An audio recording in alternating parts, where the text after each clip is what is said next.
It's 2016, and there's a problem with being who you are. You're not good enough. You're not smart enough. You're not attractive enough. You're not strong enough.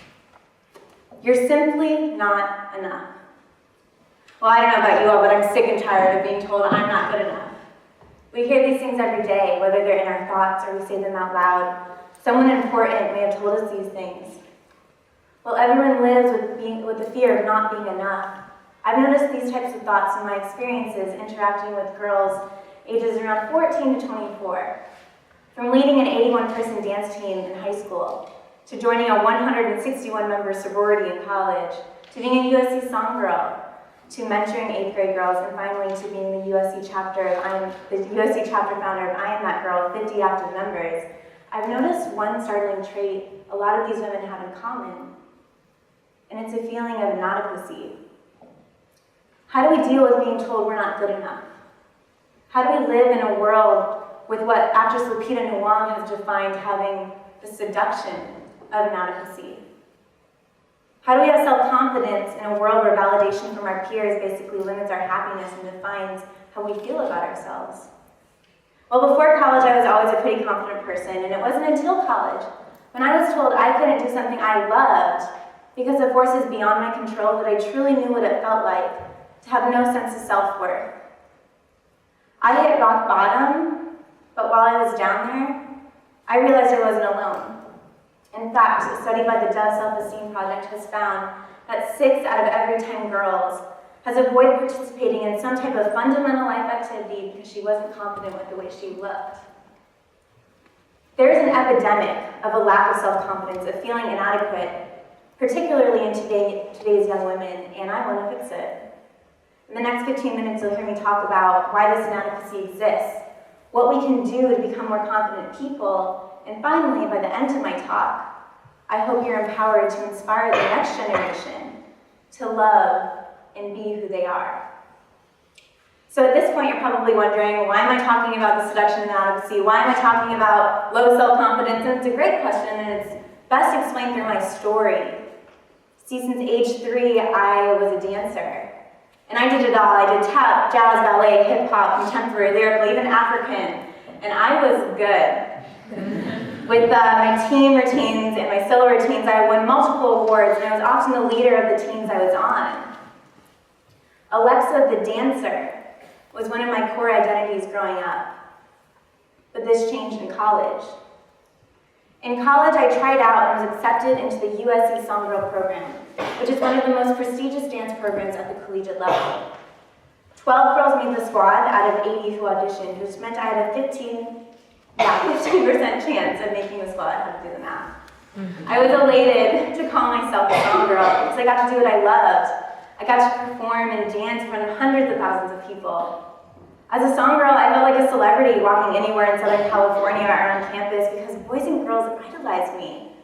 A song girl was supposed to be pretty, perfect, and peppy, and she did everything right, and she deserved the best. And in its most base form, the attention I received from others were them projecting their perfected and sexualized images onto me. Most oftentimes, I had saw the perks of people's admiration, and the reality was I thoroughly enjoyed it. But like everything in life, my time on the team came to an end, but for me, the end was abrupt, and it was a complete turning point in my life. For song girls, whether or not you're a member of the previous year's team, you must re-audition. For me, nothing had changed. My image stayed the same, I had practiced harder, maybe my ability had gotten better, but it turned out, I found out I didn't make the team the next year. And to much everyone's surprise, you should have heard my mom, to much everyone's surprise, I needed to know why. So I went and talked to my coach and I asked her, why was this decision made? And she explained to me that I wasn't on the team the next year for a reason that had nothing to do with my ability, but in fact had a lot to do with my physicality. The underlying message behind her critique, my hips were too wide. And she said something to me that I'll remember for the rest of my life. She said, Alexa, you need to work on this area. Apparently a panel of 6 qualified judges agreed, and just like that, I was off the team. Now I know as a dancer, as a cheerleader, as a gymnast, physicality is part of the job. I realize that. But there's an issue when performers are objectified for their physical prowess and not appreciated for their talent. I don't have any reservations about my body now. I'm obviously not a size 0 supermodel, but the point is I'm physically capable of dancing. I could bust into a 5-minute hike routine for you all right now, but I'll spare you the drama and the time. What I came to realize at the end of the conversation with my coach and the judges was that they didn't see me as Alexa the dancer. They only saw me as Alexa with the hips. Perception was the culprit. They had this idea of what a song girl should look in their minds, and I just wasn't it. But you know what, everyone? That wasn't the worst part. The worst part of this whole entire process was that for the next 9 months, I lived every day wanting their validation. The next 9 months of my life, I hated my body. It led me down a road that I would wish upon no one. It led me to compulsive exercising, to dieting, to seeing and spending a lot of money on a nutritionist. And I did all of these things up until the point where I didn't know who I was anymore. That was the worst part.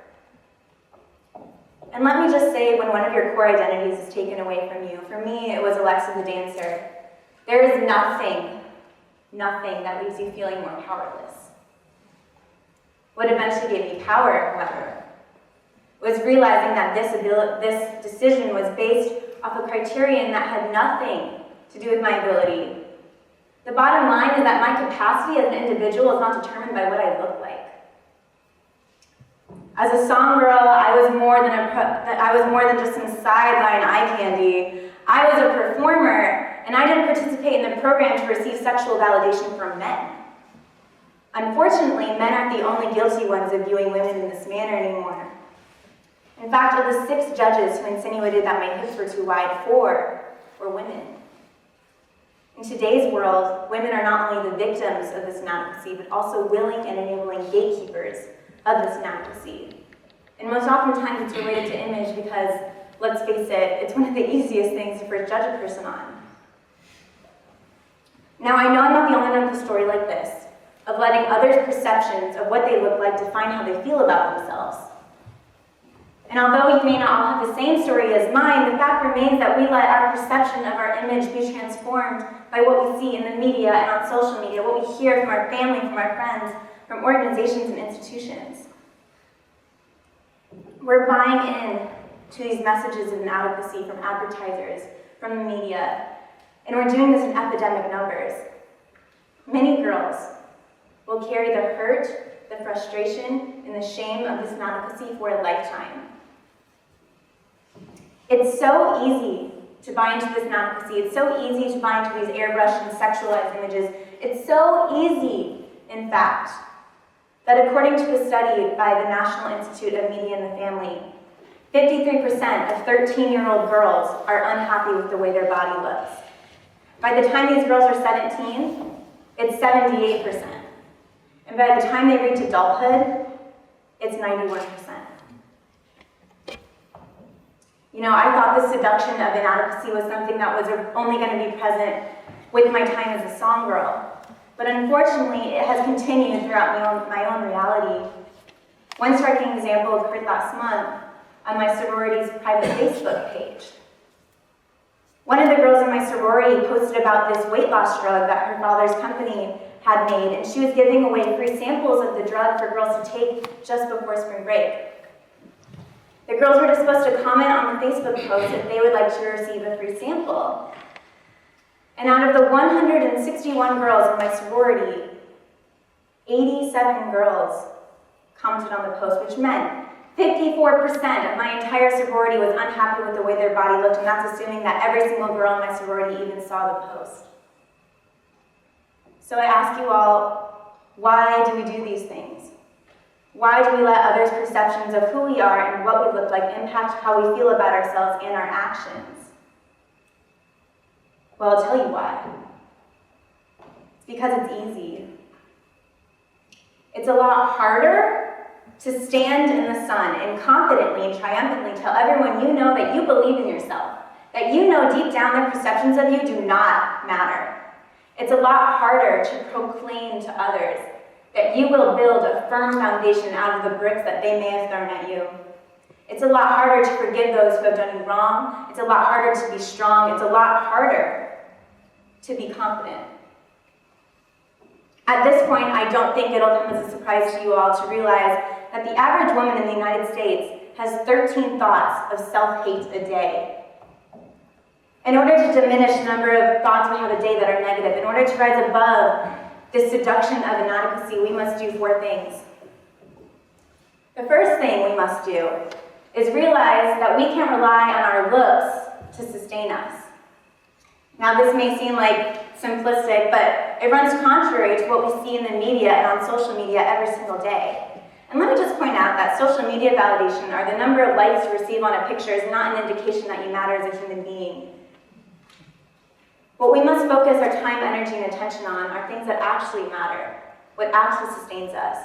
And actress Lupita Nyong'o has said something very similar to this in one of her speeches. She says, "What actually sustains us, what is fundamentally beautiful, is compassion for yourself and for those around you." Which leads me to my second and my third point. We have to try our best to love ourselves. And we must also provide a space where we can love others and surround ourselves with those that will lift us up and support us. I was able to work on both of these things through my involvement with an organization called I Am That Girl. It's an organization that's a global nonprofit that basically empowers girls around the world to love, be, and express who they are.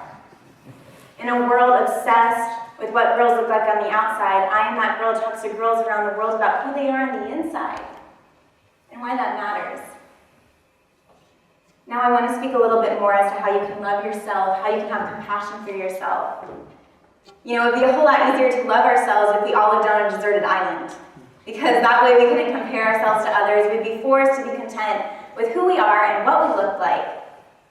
But comparison is a part of everyday life. As babies, the way we learn how to do basic things like walk or talk is because we compare what our parents do and we try to apply it to ourselves.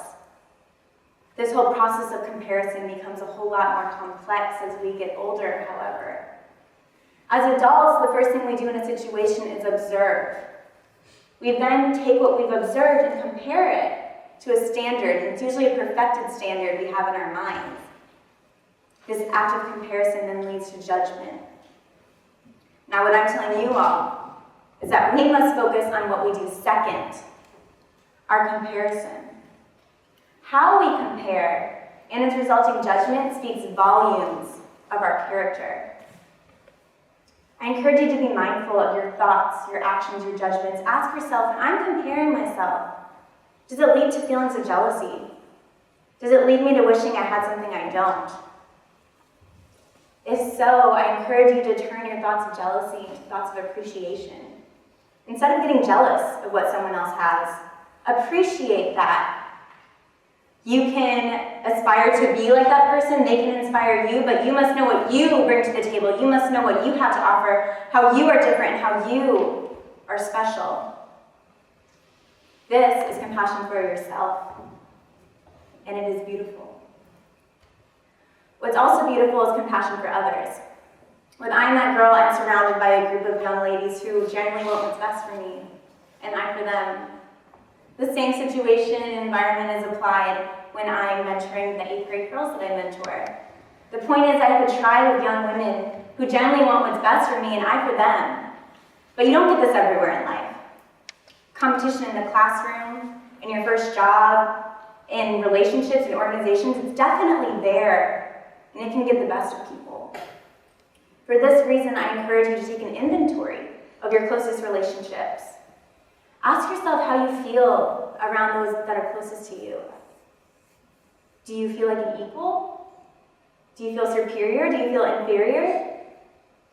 Consciously ask yourself these questions, and also brainstorm ways you can bring out others' best self.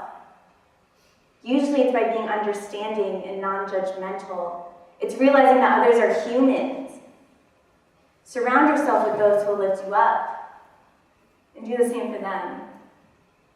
Now, in order to have compassion for others, we must also forgive those who have done us wrong. And now this may seem overly sentimental or something you hear in church. The fact remains that you can't forgive those who have done you wrong if you're still buckled down to the gravity that revenge can play in your life. And I'm not gonna lie, it took me a long time, years, to forgive the judges and the coach for basically being my catalyst down the journey, the long journey of self-hate. And I'm not gonna pretend like it's not expensive to forgive. You would spend extra energy and extra time and extra effort forgiving those who have done nothing but tear you down. But forgiving means moving on. It means you're not buckled down to the gravity revenge can play in your life. It means you can liberate your authentic self. This is compassion for others, and it is beautiful. Now, the fourth thing we must do is realize that as humans, we have to work on our self-confidence. But self-confidence is a skill, and it doesn't happen overnight. Self-acceptance is a process. And there's little things we can do each and every day to work on this self-confidence. It can be as little as taking a shower, to dressing up in your favorite outfit just because it makes you feel good about who you are. Or maybe it's more intrinsic, and it's blocking out negative thoughts you have. This is a good time to point out that language is the reflection of our inner experience. So how you talk to yourself determines your self-confidence. Negative self-talk is learned, and it can very well be unlearned. I would know. Self-confidence is a skill, and it all starts with self-talk. Now, as I get to the end of my speech, I want to remind you all of a couple of things. And the first thing is that the seduction of inadequacy is real, and future implications of it mean pretty grave things for the future of our women. But just because it's there doesn't mean we should succumb to it. The next time you don't feel like you're enough, or you feel inadequate, or you feel like everybody is against you, I want you to remember my story, and I want you to remember the things I talked about today. That we can't rely on how we look to sustain us. That we must instead focus our attention on what is fundamentally beautiful in this world, and what that is compassion for ourselves and for those around us. It's remembering that self-acceptance takes time, and it doesn't happen overnight, and that it's a skill that you have to work on each and every day. If there's one thing I want to leave you all with, it's remembering that you owe it to yourself to always have faith in who you are. It's 2016, and today, right now, and forever on, you are enough. Thank you.